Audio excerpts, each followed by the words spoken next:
ನಮಸ್ಕಾರ. ರಿವ್ಯೂ ಚಾನಲ್ಗೆ ಸ್ವಾಗತ. ನಾನು ಸೌಖ್ಯ ಗಾಂವ್ಕರ್. ಕರ್ನಾಟಕದಲ್ಲೂ SIR ಪ್ರಕ್ರಿಯೆ ಶುರುವಾಗ್ತಿದೆ. 16 ರಾಜ್ಯಗಳನ್ನು ಒಳಗೊಂಡಂತೆ ಮೂರನೇ ಹಂತದಲ್ಲಿ. ಬಿಹಾರದಲ್ಲಿ ಸ್ಟಾರ್ಟ್ ಆಯಿತು, ವೆಸ್ಟ್ ಬೆಂಗಾಲ್, UP, ತಮಿಳುನಾಡು ಎಲ್ಲ ಕಡೆ ಮುಗೀತು. ಕರ್ನಾಟಕದಲ್ಲಿ ಈಗ ಮೂರನೇ ಹಂತದಲ್ಲಿ SIR ಪ್ರಕ್ರಿಯೆ ಶುರುವಾಗ್ತಿರೋದು ಬಹಳ ಆಘಾತಕಾರಿ ಬೆಳವಣಿಗೆ ಆಗ್ತಿದೆಯಾ ಕರ್ನಾಟಕ ಪಾಲಿಟಿಕ್ಸಲ್ಲಿ. ಕಾಂಗ್ರೆಸ್ ಇದ್ದಕ್ಕಿದ್ದಂತೆ ಸಿಡ್ದೆದ್ದಿದ್ದು ಯಾಕೆ? ಮುಸ್ಲಿಂ ಮತಗಳು ಎಷ್ಟು ಡಿಲೀಟ್ ಆಗ್ತಾ ಇದ್ದಾವೆ? ಒಟ್ಟು ಓವರ್ ಆಲ್ ಕರ್ನಾಟಕದಲ್ಲಿ ಮೈನಸ್ ಆಗೋ ಮತಗಳು ಎಷ್ಟು? ಈಗ ಯಾವ ರೀತಿ ಪ್ರಕ್ರಿಯೆ ನಡೆಯುತ್ತೆ? ನಮ್ಮ ಹತ್ರ ಏನೇನು ಡಾಕ್ಯುಮೆಂಟ್ಸ್ ಇರಬೇಕು, ಯಾವ ಡಾಕ್ಯುಮೆಂಟ್ಸ್ ಇಲ್ಲ ಅಂದರೆ ನಾವು ಮತದಾರರ ಪಟ್ಟಿಯಿಂದ ಔಟ್ ಆಗ್ತೀವಿ. ಅಕಸ್ಮಾತ್ ಏನು ಸ್ವಲ್ಪ ಹೆಚ್ಚು ಕಡಿಮೆ ಆಯ್ತಪ್ಪ, ತಾಳೆ ಆಗಲ್ಲ ಅಂದರೆ ಚುನಾವಣಾ ಆಯೋಗ ಏಕಾಏಕಿ ನಮ್ಮನ್ನು ಹೊರಗಿಟ್ಟು ಬಿಡುತ್ತಾ? ಏನು ಅವಕಾಶಗಳಿವೆ? ಅದಕ್ಕೆಲ್ಲ ಡೀಟೇಲ್ಸ್ ಇಡ್ತಾ ಹೋಗ್ತೀವಿ. ಮಿಸ್ ಮಾಡಿದ್ರೆ ನಮ್ಮ ಚಾನಲ್ನ ಸಬ್ಸ್ಕ್ರೈಬ್ ಮಾಡಿ, ನಿಮ್ಮ ಅಭಿಪ್ರಾಯ ಕಮೆಂಟ್ ಮಾಡಿ ತಿಳಿಸಿ. ವೀಕ್ಷಕರೇ, ಈಗ ಕಾಂಗ್ರೆಸ್ಸು SIR ಪ್ರಕ್ರಿಯೆ ವಿರುದ್ಧ ಆಲ್ರೆಡಿ ಮುಗಿ ಬಿದ್ದಿದೆ.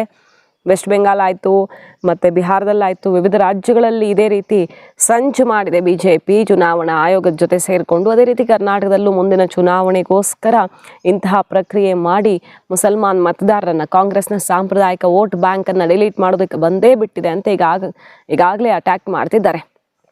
ಈಗ ಸಿಗ್ತಿರೋ ಲೆಕ್ಕದ ಪ್ರಕಾರ, ಅಂದರೆ ಮ್ಯಾಪಿಂಗ್ ಲೆಕ್ಕಾಚಾರದ ಪ್ರಕಾರ 2002ರಲ್ಲಿ ಆಗಿದೆಯಲ್ಲ, 23-24 ವರ್ಷಗಳ ಬಳಿಕ ಇಲ್ಲಿ ಆಗ್ತಿರೋದಲ್ವ ಮತ್ತೆ SIR. ಸೊ ಯಾವುದು ಮ್ಯಾಚ್ ಆಗಿರಲ್ವಲ್ಲ, 2002ರ ಅವತ್ತಿನ SIRಗೂ ಈಗಿನ ಪಟ್ಟಿಗೂ ಮ್ಯಾಚ್ ಆಗಿರಲ್ವಲ್ಲ, ಮ್ಯಾಪಿಂಗ್ ಲೆಕ್ಕಾಚಾರದಲ್ಲಿ ಮತ್ತೆ ಇನ್ನು ಮುಂದೆ ಡಾಕ್ಯುಮೆಂಟ್ಸ್ ತಗೊಂಡು ಮಾಡ್ತಾರೆ. ಯಾರು 2002ರಲ್ಲಿ ಇಲ್ವೋ ಹೆಸರು, ಅವರು ಹೊಸ ಡಾಕ್ಯುಮೆಂಟ್ಸ್ ಕೊಟ್ಟರೆ ಅವ್ರ ಹತ್ರ ಇರೋದು ನಿಗದಿ ಮಾಡಿದಂಥ ಡಾಕ್ಯುಮೆಂಟ್ಸ್ ಮಾಡ್ತಾರೆ. ಈಗ ಸಿಗ್ತಿರೋ ಮಾಹಿತಿ ಪ್ರಕಾರ ಕಾಂಗ್ರೆಸ್ ಮುಗಿ ಬೀಳ್ತಿರೋದು 86 ಲಕ್ಷ ಮತದಾರರು ಕರ್ನಾಟಕದಲ್ಲಿ ಡಿಲೀಟ್ ಆಗ್ತಾರೆ. ಬರೀ ಮೈಸೂರಲ್ಲೇ 3.5 ಲಕ್ಷ ಮತದಾರರು ಡಿಲೀಟ್ ಆಗ್ತಾರೆ. ಅದರಲ್ಲೂ ಮುಸಲ್ಮಾನರೇ ಇದರಲ್ಲಿ ಬಹುಪಾಲು ಇರೋದು.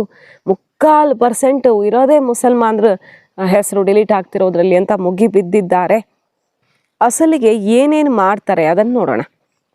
ಏನೇನನ್ನು ಕನ್ಸಿಡರ್ ಮಾಡ್ತಾರೆ ಡಾಕ್ಯುಮೆಂಟ್ಸ್ ಅಂತ ಕೇಳಿದ್ರೆ, ಈಗ ಪಿಂಚಣಿದಾರರು ಆ ಡಾಕ್ಯುಮೆಂಟೇಷನ್ ಕೊಡಬಹುದು. ಸರ್ಕಾರಿ ನೌಕರರಿದ್ದರೆ ಅವ್ರಿಗಂತೂ ಸುಲಭ. SSLC ಮಾರ್ಕ್ಸ್ ಕಾರ್ಡು, ಜನನ ಪ್ರಮಾಣ ಪತ್ರ, OBC, SC, ST, ಯಾವುದೇ ಜಾತಿ ಪ್ರಮಾಣ ಪತ್ರ ಇರುತ್ತಲ್ಲ ಅದು, ಅದ್ರ ಜೊತೆಗೆ ಜಮೀನು ಪ್ರಮಾಣ ಪತ್ರವನ್ನು ಸಲ್ಲಿಕೆ ಮಾಡ್ಬೋದು. ಈ ಆಧಾರ್ ಕಾರ್ಡ್ ಆಧಾರದಲ್ಲಿ ನೀವು SIRಲ್ಲಿ ಪಾಸ್ ಆಗೋಕ್ಕಾಗಲ್ಲ. ಆಧಾರ್ ಅದು ನಮಗೆ ಸರ್ಕಾರದ ಸ್ಕೀಮ್ಗಳನ್ನು ತೊಗೊಳೋಕೆ, ಸೌಲಭ್ಯಗಳನ್ನು ಬಳಸ್ಕೊಳ್ಳೋಕೆ ಇರುವಂಥ ಒಂದು ಗುರುತಿನ ಚೀಟಿ ಅಂತ ಮಾತ್ರ ಕನ್ಸಿಡರ್ ಮಾಡುತ್ತೆ. ಆಧಾರ್ ಕಾರ್ಡ್ ಇಟ್ಕೊಂಡು ನೀವು ಪಾಸ್ ಆಗೋಕ್ಕಾಗಲ್ಲ. ಇಲ್ಲಿ 2002ರಲ್ಲಿ ಮ್ಯಾಪಿಂಗ್ ಆಗಿದ್ರಂತೂ ನೀವು ಈಸಿಯಾಗಿ ಏನು ಡಾಕ್ಯುಮೆಂಟ್ಸ್ ಕೊಡೋದೇ ಪಾಸ್ ಆಗಿಬಿಡ್ತೀರಿ. ಆಗ 2002ರಲ್ಲಿ ನಿಮ್ಮ ಹೆಸರು ಡಾಕ್ಯುಮೆಂಟ್ಸ್ ಎಲ್ಲ ಸೇರ್ಪಡೆ ಆಗಿದ್ರೆ, ಅಕಸ್ಮಾತ್ ಇಲ್ಲ ಅಂದರೆ ಈ ಡಾಕ್ಯುಮೆಂಟ್ಸು ಈಗ ನಾನು ಹೇಳಿದಂಥ ಲಿಸ್ಟು ಜೊತೆಗೆ ಇನ್ನೂ ಸುಮಾರಿದೆ. ನೀವು ಡ್ರೈವಿಂಗ್ ಲೈಸೆನ್ಸು, ಆಧಾರ್ ಕಾರ್ಡು ಅದೆಲ್ಲ ಇಟ್ಕೊಂಡು ಅದನ್ನು ಆಧಾರ ಅಂತ ಕೊಡೋಕ್ಕಾಗಲ್ಲ. ಉಳಿದಂತೆ ಈ ಲಿಸ್ಟಲ್ಲಿರೋದು ಪ್ರಮಾಣ ಪತ್ರಗಳು, ಮತ್ತು ನೀವು ಬರ್ತ್ ಸರ್ಟಿಫಿಕೇಟ್ ಇದ್ದರೆ, ಪಿಂಚಣಿದಾರರಾಗಿದ್ದರೆ ಇದೆಲ್ಲ ಆರಾಮಾಗಿ ಅಕ್ಸೆಪ್ಟ್ ಆಗುತ್ತೆ. ಬಹಳಷ್ಟು ಡಾಕ್ಯುಮೆಂಟ್ಸ್ ಕೊಡೋದಕ್ಕೆ ಅವಕಾಶ ಮಾಡಿಕೊಟ್ಟಿದೆ. ಅದನ್ನೆಲ್ಲ ಕೊಟ್ಟು ಆರಾಮಾಗಿ SIR ಪ್ರಕ್ರಿಯೆಯಲ್ಲಿ ನಮ್ಮ ಹೆಸರು ಡಿಲೀಟ್ ಆಗದಂತೆ ನೋಡ್ಕೊಳ್ಬಹುದು. ನಮ್ಗೆ ತುಂಬ ಆಪ್ಷನ್ಸ್ ಇದ್ದಾವೆ. 1-2 ಡಾಕ್ಯುಮೆಂಟ್ ಅಲ್ಲ, ಸಿಕ್ಕಾಪಟ್ಟೆ ಡಾಕ್ಯುಮೆಂಟ್ಸ್ ಇವೆ. 14 ಹೆಚ್ಚು ಕಡಿಮೆ ಅಷ್ಟೆಲ್ಲ ಡಾಕ್ಯುಮೆಂಟ್ಸ್ ಕೊಡೋದಕ್ಕೆ ಇಲ್ಲಿ ಅವಕಾಶ ಇರುತ್ತೆ. ಯಾವುದಾದ್ರೂ ಒಂದು ಕೊಡಬಹುದು. ಮುಖ್ಯ ಚುನಾವಣಾ ಆಯುಕ್ತರು ಈಗ ಏನು ಮಾಡಿದ್ದಾರೆ ಗೊತ್ತಾ, ಒಂದು ಪ್ಲ್ಯಾನನ್ನು. ಈಗ ಎಲ್ಲರ ಆರೋಪ ಇರೋದೇ ಅದಲ್ವಾ, ಇಲ್ಲೆಲ್ಲ ಮೈನಸ್ ಮಾಡಿಬಿಡ್ತಾರೆ, ಏನೋ ಒಂಚೂರು ಹೆಸರು ಆ ಕಡೆ ಈ ಕಡೆ ಆದರೂ ಮೈನಸ್ ಮಾಡಿಬಿಡ್ತಾರೆ ಅಂತ. ನ್ಯಾಷನಲ್ ಸೆನ್ಸಸ್ಸು ನಡೀತಿದೆ ಅಲ್ವಾ. ನ್ಯಾಷನಲ್ ಸೆನ್ಸಸ್, ರಾಷ್ಟ್ರೀಯ ಗಣತಿ ಪ್ರಕ್ರಿಯೆ ಜೊತೆ ಇದನ್ನು ಜಾಯಿಂಟ್ ಆಪರೇಷನ್ ಆಗಿ SIRನ್ನು ಮಾಡ್ತಿದ್ದಾರೆ. ಆ ಮೂಲಕ ಇಲ್ಲಿ ಏನಾದರೂ ಮಿಸ್ ಆದರೂ ಕೂಡ ಅಲ್ಲಿಂದ ಇನ್ಫಾರ್ಮೇಷನನ್ನು ಗ್ಯಾದರ್ ಮಾಡುತ್ತೆ ಎಲೆಕ್ಷನ್ ಕಮಿಷನ್ಸು. ಇಲ್ಲಿ ಅರ್ಹನಿಗೆ ಯಾರಿಗೂ ವೋಟ್ ಹಾಕೋದಕ್ಕೆ ಅವಕಾಶ ಮಿಸ್ ಆಗದಂತೆ ಈ ಪ್ರಕ್ರಿಯೆ ಮುಗಿಸೋದಕ್ಕೆ ಬೇಕಾದ್ರೆ ಎಲ್ಲ ತಯಾರಿಯನ್ನು ಮಾಡ್ತಾ ಇರೋದು. ದಾಖಲೆ ಕೊಡದೇ ಇದ್ದರೆ, ಅಂದರೆ ಮ್ಯಾಪಿಂಗ್ ಪ್ರಕ್ರಿಯೆಯಲ್ಲಿ ಪಾಸ್ ಆಗಿದೆ, ದಾಖಲೆ ಕೊಡುವಲ್ಲೂ ಕೂಡ ಫೇಲ್ ಆದರೆ ಅದೇನು ಮಾಡೋಕ್ಕಾಗಲ್ಲ. ಆದರೆ ನಿಮ್ಮ ಹತ್ರ ಅರ್ಧಂಬರ್ಧ ದಾಖಲೆ ಇದೆ, ಮುಖ ಚೆಹರೆ, ನೀವು ಕೊಡುವಂತಹ ಮಾಹಿತಿ 65% ಅಷ್ಟು ನೀವು ಕೊಡೋ ಮಾಹಿತಿ ಮ್ಯಾಚ್ ಆಗ್ತಿದೆ, ಬಟ್ ಅನುಮಾನಗಳಿವೆ ಅಂದರೆ ಅದನ್ನು ಸ್ಪೆಷಲಾಗಿ ಕನ್ಸಿಡರ್ ಮಾಡಿ ಮತ್ತೆ ಅದರ ಬಗ್ಗೆ ಹುಡುಕಾಡುತ್ತೆ ಎಲೆಕ್ಷನ್ ಕಮಿಷನ್ನು. ಸೊ ಯಾರಿಗೂ ಇಲ್ಲಿ ಅರ್ಹರಿಗೆ ಅನ್ಯಾಯ ಆಗಕ್ಕೆ ಬಿಡಲ್ಲ, ಅನರ್ಹರು ಮತ ಹಾಕಕ್ಕೂ ಬಿಡಲ್ಲ. ಅಂತಹ SIR ಪ್ರಕ್ರಿಯೆ ಕರ್ನಾಟಕದಲ್ಲಿ ಶುರುವಾಗಲಿದೆ. ಬಟ್ 86 ಲಕ್ಷ ಜನ ಡಿಲೀಟ್ ಆಗ್ತಾರೆ. ಸುಮಾರು ಕಾನ್ಸ್ಟಿಟ್ಯೂನ್ಸಿಗಳನ್ನೇ ಕಳ್ಕೊಂಡಂಗೆ ಇದು ಅಂತ ಕಾಂಗ್ರೆಸ್ ಅಟ್ಯಾಕ್ ಮಾಡ್ತಿರೋದು. ಇಷ್ಟು ಲಕ್ಷ ಜನ ಮೈನಸ್ ಆಗ್ತಾರೆ. ಒಂದೊಂದು ಕ್ಷೇತ್ರದಲ್ಲೂ ಕೂಡ 25-30 ಸಾವಿರ ಜನರನ್ನು ಡಿಲೀಟ್ ಮಾಡೋದಕ್ಕೆ, ಅಂದರೆ ವೋಟರ್ಸನ್ನು ಡಿಲೀಟ್ ಮಾಡೋದಕ್ಕೆ ತಯಾರಿ ಮಾಡಿಕೊಂಡಿದೆ. 30-40 ಕ್ಷೇತ್ರಗಳೇ ಕೈ ತಪ್ಪು ಹೋದಂಗೆ ಅನ್ನೋ ರೀತಿಯಲ್ಲೆಲ್ಲ ಕಾಂಗ್ರೆಸ್ಸಿಗರು ಈಗ ಮಾತಾಡ್ತಿದ್ದಾರೆ. BJP ಕೇಂದ್ರ ಸರ್ಕಾರ ಚುನಾವಣಾ ಆಯೋಗದ ವಿರುದ್ಧ ಮುಗಿಬಿದ್ದಿದ್ದಾರೆ. ಸೊ ವೆಸ್ಟ್ ಬೆಂಗಾಲ್ ರೀತಿಯಲ್ಲಿ ಸಿದ್ದರಾಮಯ್ಯನವರು ಕೂಡ, ಕರ್ನಾಟಕ ಕಾಂಗ್ರೆಸ್ ಸರ್ಕಾರ ಕೂಡ ಚುನಾವಣಾ ಆಯೋಗದ ವಿರುದ್ಧ ಹೋರಾಟ ಮಾಡೋದು ಫಿಕ್ಸಾ ಅನ್ನೋ ಥರ ಅನ್ನಿಸ್ತಿದೆ ಈ ಬೆಳವಣಿಗೆಗಳನ್ನು ನೋಡಿದ್ರೆ. ನೋಡಿ, ಲಕ್ಷ್ಮಣ್ ಅವರು ಮೊನ್ನೆ ಪ್ರೆಸ್ ಮೀಟ್ ಮಾಡಿದ್ರು. ಏನಂತ, ಮೈಸೂರಲ್ಲೇ 3.48 ಲಕ್ಷ ವೋಟರ್ಸು ಮ್ಯಾಪಿಂಗ್ ಆಗ್ತಾ ಇಲ್ಲ ಅನ್ನೋದನ್ನು ಹೇಳ್ತಿದ್ದಾರೆ ಅವರು. ಸುಮಾರು 28 ಲಕ್ಷ ಜನ ವೋಟರ್ಸ್ ಇದ್ದಾರೆ, ಅದರಲ್ಲಿ ಇಷ್ಟು ಮ್ಯಾಪಿಂಗ್ ಆಗ್ತಾನೇ ಇಲ್ಲ. ಅದರಲ್ಲಿ NR ಕಾನ್ಸ್ಟಿಟ್ಯುನ್ಸಿ, ನರಸಿಂಹರಾಜ ಕಾನ್ಸ್ಟಿಟ್ಯುನ್ಸಿ ಒಂದು ಎಕ್ಸಾಂಪಲ್ ಕೊಡ್ತಾರೆ. 59,700 ವೋಟರ್ಸ್ ಇದ್ದಾರೆ ಅಲ್ಲಿ. ಅದರಲ್ಲಿ 43,000 ಅನ್ಮ್ಯಾಪ್ಡ್ ವೋಟರ್ಸ್ ಇದ್ದಾರೆ. ಆ ಪೈಕಿ ಮುಸಲ್ಮಾನರೇ ಇಷ್ಟು ದೊಡ್ಡ ಸಂಖ್ಯೆಯಲ್ಲಿ, 43,000 ಸಂಖ್ಯೆಯಲ್ಲಿ ಅನ್ಮ್ಯಾಪ್ಡ್ ಮುಸ್ಲಿಂ ಕಮ್ಯುನಿಟಿನೇ ಹೆಂಗಿದ್ದಾರೆ. ಉಳಿದಿರೋ ಕ್ರಿಶ್ಚಿಯನ್ನು, ಹಿಂದೂಸ್ ಎಲ್ಲ 17,000 ಮ್ಯಾಚ್ ಆಗಿಲ್ಲ ಅಂತ ಹೇಳ್ತಾ ಇರೋದು. 43,000 ಮುಸ್ಲಿಮರೇ ಇದ್ದಾರೆ.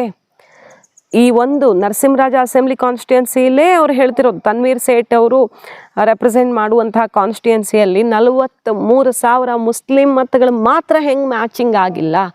ಸೊ ಈ ಥರ ಒಂದೊಂದು ಕ್ಷೇತ್ರಗಳಲ್ಲೂ ಆಗ್ತಾ ಹೋದರೆ ಕನಿಷ್ಠ 25-30 ಬೇಡ 10,000 ಡಿಲೀಟ್ ಆಗ್ತಾ ಹೋದರೂ ಕೂಡ ಇಡೀ ಕರ್ನಾಟಕ ಮತದಾರರ ಚಿತ್ರಣ ಬದಲಾಗಿ ಇಡೀ ರಾಜಕೀಯ ಲೆಕ್ಕಾಚಾರ ಅಲ್ಲೋಲ ಕಲ್ಲೋಲ ಆಗಿಬಿಡುತ್ತೆ. ಕನಿಷ್ಠ 40 ಕಾನ್ಸ್ಟಿಟ್ಯುಯೆನ್ಸಿಗಳು ತಲೆ ಕೆಳಗಾಗಿ ಹೋಗುತ್ತೆ ರಾಜಕೀಯ ಲೆಕ್ಕಾಚಾರ ಅಂತ ಕಾಂಗ್ರೆಸ್ ಈಗ ಮುಗಿಬಿದ್ದಿದೆ.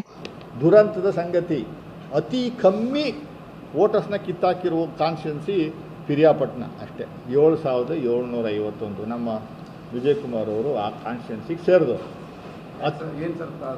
ಗೊತ್ತಿಲ್ಲ, ಅದು ನಾವು ಅವ್ರನ್ನೇ ಕೇಳಬೇಕು, ಅವರನ್ನೇ ಕೇಳುವಂಥ ಕೆಲಸವನ್ನು ಮಾಡಬೇಕಾಗುತ್ತೆ. ಸೊ ಒಟ್ಟು ರಾಜ್ಯದಲ್ಲಿ 86 ಲಕ್ಷ ಮತದಾರರನ್ನು ತೆಗೆದವರೆ. 85% ವೋಟಿಂಗ್ ಆದರೆ 15% total voters are kept pending.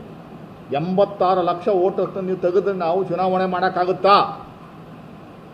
ನಾನು ನನ್ನ ಕ್ಯೂರಿಯಾಸಿಟಿಗೆ ಸತೀಶ್ ಅವರೇ, ನಾನು ಒಂದಷ್ಟು ಅಸೆಸ್ ಮಾಡಿದ್ದೀನಿ, ಮಾಹಿತಿ ತಗೊಂಡಿದ್ದೀನಿ. ಉದಾಹರಣೆಗೆ ನಾನು ಸ್ಟಡಿ ಮಾಡಿ ರಿಸರ್ಚ್ ಮಾಡಿದ್ದೀನಿ. ಯಾವುದು ನರಸಿಂಹರಾಜ ಕಾನ್ಸ್ಟಿಟ್ಯುನ್ಸಿ 59,749 60,000 ವೋಟರ್ಸ್ನ ಕಿತ್ತಾಕವ್ರಲ್ಲ, ಅದರಲ್ಲಿ ಯಾವ ರಿಲಿಜಿಯನ್ಸು ಎಷ್ಟೆಷ್ಟು ಅನ್ನುವಂಥದ್ದು ನಾನು ಸುಮ್ಮನೆ ಒಂದಷ್ಟು ಮಾಹಿತಿಯನ್ನು ತಗೊಂಡಿದ್ದೀನಿ. ರಫ್ ಆಗಿ ನಾನು ಒಂದು ಕ್ಯಾಲ್ಕುಲೇಟ್ ಮಾಡಿದ್ದೀನಿ. ಸುಮಾರು 43,000 ಮುಸ್ಲಿಮ್ಸ್ ಮತದಾರರನ್ನು ತೆಗೆದವರು.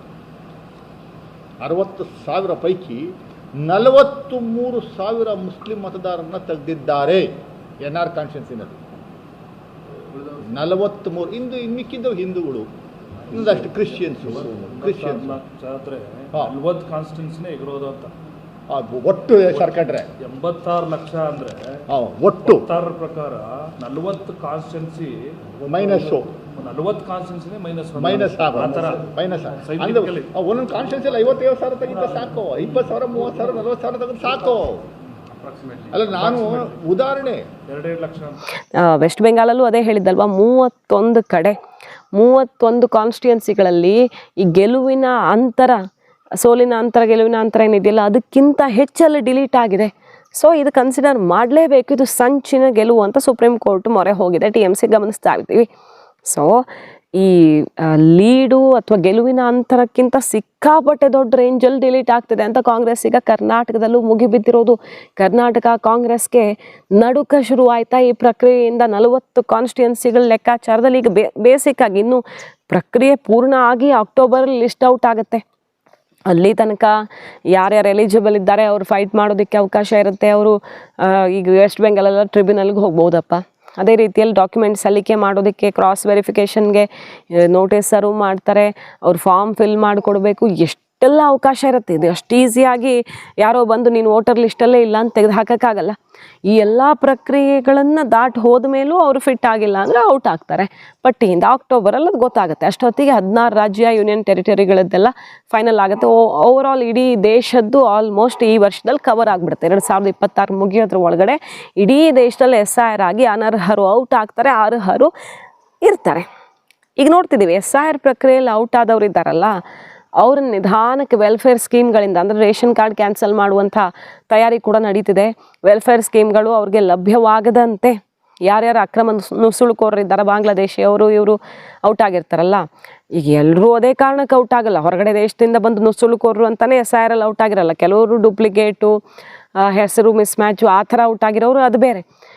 ಈ ರೀತಿ ಹೊರಗಡೆಯಿಂದ ಬಂದು ದೇಶದ ಸೌಲಭ್ಯವನ್ನು ದೋಚುತ್ತಿರೋರಿಗೆ ರೇಷನ್ ಕಾರ್ಡ್ ಎಲ್ಲ ಕಟ್ ಆಗ್ತಿದೆ.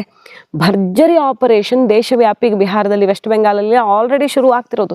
ರೇಷನ್ ಕಾರ್ಡ್ ಇದ್ಮೇಲೆ ನಯಾ ಪೈಸೆ ಸಿಗಲ್ಲ ಅಂದಮೇಲೆ ಈ ದೇಶದಲ್ಲಿ ಯಾಕಿರ್ತಾರಲ್ವ ಅವರು, ಬೂಡ ಸಮೇತ ಕಿತ್ತು ಹಾಕೋದು ಅಂದರೆ ಇದೆ. ಇಲ್ಲಿ ತಿನ್ನಕ್ಕೆ ಸಿಕ್ಕಿದಿರ್ತಾನೆ ಅವ್ರು ಇರೋದು, ಇಲ್ಲಿ ಬದುಕು ಕಟ್ಕೊಳ್ಳೋದು ಏನೂ ಸಿಗ್ದಂಗೆ ಮಾಡಿಬಿಟ್ರೆ ಕುತ್ತಿಗೆ ಹೆಚ್ಚಿಗ್ದಂಗೆ ಆಗುತ್ತೆ, ಎದ್ದು ಓಡ್ತಾರೆ. ಆ ರೀತಿ ಕಾರ್ಯಾಚರಣೆ ಬೇರೆ ರಾಜ್ಯಗಳಲ್ಲಿ ಆಲ್ರೆಡಿ ಶುರುವಾಗಿದೆ. ಕರ್ನಾಟಕದಲ್ಲೂ ಅಂಥದ್ದು ಬೇಕಾದಷ್ಟು ಇರಬಹುದು. ಬ್ಯಾಂಗ್ಳೂರು ಸೇರಿದಂತೆ ಕೆಲವು ಪ್ರದೇಶಗಳಲ್ಲಂತೂ ಅಂಥ ನುಸುಳುಕೋರರ ರಿಪೋರ್ಟ್ ಆಗಾಗ ಟಿ ವಿಗಳಲ್ಲಿ ನೋಡ್ತಾನೆ ಇರ್ತೀರ. ಅದೆಲ್ಲ ಬಹಿರಂಗ ಆಗತ್ತೆ. ಯಾರ್ಯಾರು ಓಟ್ಗೋಸ್ಕರ ಯಾರ್ಯಾರಿಗೆ ಜಮೀನು ಮಾಡಿಕೊಟ್ಟಿದ್ದಾರೆ, ಭೂಮಿ ಕೊಟ್ಟಿದ್ದಾರೆ, ರೆಡ್ ಕಾರ್ಪೆಟ್ ಹಾಸ್ ಕರ್ಕೊಂಡಿದ್ದಾರೆ ಅಂಥದ್ದಿದ್ರೂ ಬಹಿರಂಗ ಆಗುತ್ತೆ. ಡೂಪ್ಲಿಕೇಟ್ ಮತದಾರರಿದ್ರೂ ಕೂಡ ಬಹಿರಂಗ ಆಗುತ್ತೆ. ಹೆಸರು ಮಿಸ್ ಮ್ಯಾಚ್ ಆಗಿ ಅಥವಾ ಅವ್ರು ಇನ್ನೆಲ್ಲೋ ಬೇರೆ ಊರಿಗೆ ಹೋಗಿದ್ರೆ ಅಂಥದ್ದು ಕೂಡ ಪ್ರಾಬ್ಲಮ್ ಸಾಲ್ವ್ ಆಗುತ್ತೆ. ಇದೆಲ್ಲದಕ್ಕೂ ಈಗ ಕೇಂದ್ರ ಚುನಾವಣಾ ಆಯೋಗ 16 ರಾಜ್ಯಗಳಲ್ಲಿ ಮಾಡ್ತಾ ಇರೋದು ಪ್ರಕ್ರಿಯೆ. ಕರ್ನಾಟಕದಲ್ಲೂ ಕೂಡ ಈಗ ಶುರುವಾಗಿರೋದು. ಇಷ್ಟ ಆಗಿಬಿಟ್ರೆ BJP ಪಕ್ಕಾ ಮಾಡ್ಕೊಳ್ಳೋದಕ್ಕೆ ತನ್ನ ಗೆಲುವನ್ನು ಕರ್ನಾಟಕದಲ್ಲಿ ಆಲ್ರೆಡಿ ಹೆಂಗೆ ಬೇಕೋ ಹಂಗೆ ಬ್ಲೂ ಪ್ರಿಂಟ್ ರೆಡಿ ಮಾಡ್ಕೊಂಡು ಬಂದುಬಿಟ್ಟಿದೆ. ಇದು ಮಹಾ ಸಂಚು. ನಮ್ಮ ಹತ್ರ ಏನು ಪ್ರಮಾಣ ಪತ್ರ ಇರಲ್ಲ, ಹಳ್ಳಿ ಗಾಡಿನಲ್ಲಿ ಜನಿಸಿದವ್ರಿಗೆ ಡೇಟ್ ಆಫ್ ಬರ್ತೆ ಗೊತ್ತಿರಲ್ಲ, ಅಪ್ಪನ ಮ್ಯಾಪಿಂಗ್ ಆಗಿಲ್ಲ ಅಂದರೆ ಅವ್ರ ಮಕ್ಕಳದ್ದು ಮ್ಯಾಪಿಂಗ್ ಆಗಿಲ್ಲ. ಇಂಥ ದೊಡ್ಡ ಮೋಸ ಸಂಚನ್ನು ಮಾಡ್ಕೊಂಡು ಬಂದಿದ್ದಾರೆ. ಇಲ್ಲಿ ಕಾಂಗ್ರೆಸ್ ಸರ್ಕಾರ ಇದ್ದರೂ, ಇಲ್ಲಿನ ಅಧಿಕಾರಿಗಳಿದ್ದರೂ ಏನೂ ಮಾಡೋಕ್ಕಾಗದಿರೋ ರೀತಿಯಲ್ಲಿ ಕೇಂದ್ರ ಸರ್ಕಾರ ಡಿಸೈನ್ ಮಾಡಿ ಇಟ್ಟುಬಿಟ್ಟಿದೆ ಟೂಲನ್ನು. ಅಂತಹ ಮೋಸ ನಡೆಯುತ್ತೆ ಅಂತ ಈಗ ಮುಗಿಬಿದ್ದಿದ್ದಾರೆ ಕಾಂಗ್ರೆಸ್ನವರು ಕೇಂದ್ರ ಚುನಾವಣಾ ಆಯೋಗದ ವಿರುದ್ಧ. ಕಾದು ನೋಡಬೇಕು ವೆಸ್ಟ್ ಬೆಂಗಾಲ್ ಬಳಿಕ ಕರ್ನಾಟಕದಲ್ಲಿ ಏನೇನೆಲ್ಲ ಜಟಾಪಟಿ ಆಗೋದಿಕ್ಕಿದೆ. ಚುನಾವಣಾ ಆಯೋಗ ಇದನ್ನು ಸುಸೂತ್ರವಾಗಿ ಹೇಗೆ ಮಾಡಿ ಮುಗಿಸಲಿದೆ ಅನ್ನೋದನ್ನು ಮಾಹಿತಿ ಇಷ್ಟ ಆಗಿದ್ರೆ ಮಿಸ್ ಮಾಡದೆ ನಮ್ಮ ಚಾನಲ್ನ ಸಬ್ಸ್ಕ್ರೈಬ್ ಮಾಡಿ. ನಿಮ್ಮ ಅಭಿಪ್ರಾಯ ಕಮೆಂಟ್ ಮಾಡಿ ತಿಳಿಸಿ. Thank you.